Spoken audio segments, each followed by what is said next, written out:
আসসালামু আলাইকুম, কেমন আছেন সবাই? আশা করি সকলে ভালো আছেন।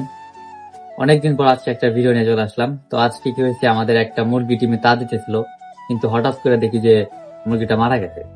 পরে দেখলাম যে হইতেছে মুরগিটা আমাদের বাসা সাইডে যে ক্ষেত গুলো আছে, ওই ক্ষেতে হইতেছে ঘাস মারা যে বীজগুলা থাকে, ওই বীজগুলা দিতে, যার কারণে মুরগিটা মারা গেছে। তো ওই মুরগির যে ডিম গুলা আছে, ওই ডিম গুলা থেকে বাচ্চা উঠাইতে আরো 3 থেকে 4 দিন সময় লাগবে। আর আমাদের কাছে এমন কোনো মুরগি নাই যে মুরগিগুলা দিয়ে আমরা হয়তো ডিমে তা দিব।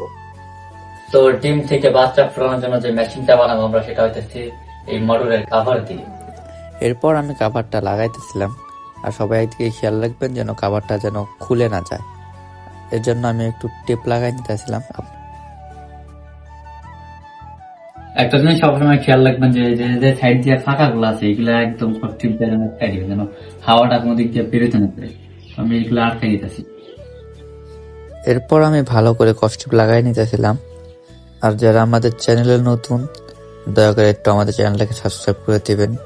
আর যারা সাবস্ক্রাইব করছেন তাদেরকে অসংখ্য ধন্যবাদ। তো দেখতে পাচ্ছেন আমাদের কিন্তু কার্টুন রেডি করা শেষ। তো যেহেতু এটা শীতের দিন, যার কারণে আমি একটু কার্টুনটাকে হইতেছে আমাদের যে টেবিল আছে টেবিলের উপরে রাখবো।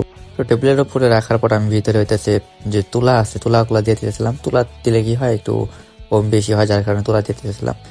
এরপর তুলার উপর দিয়ে আমি হইতেছে ধানের যে তুষ আছে সেই তুষগুলো দিয়ে দিতেছিলাম।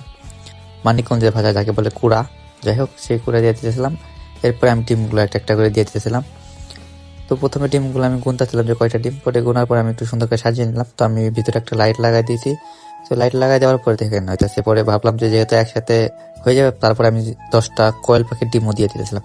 তো যেহেতু তাপমাত্রাটা অনেক বেশি, যার কারণে হইতেছে আমি একটা বাটির ভিতরে পানি দিয়ে একটু বাটিটা লাইটের নিচে দিয়ে দিয়েছিলাম। তো সবাই ভালো থাকবেন, সুস্থ থাকবেন। দেখা হবে আবার পরবর্তী কোনো ভিডিওতে। আসসালামু আলাইকুম।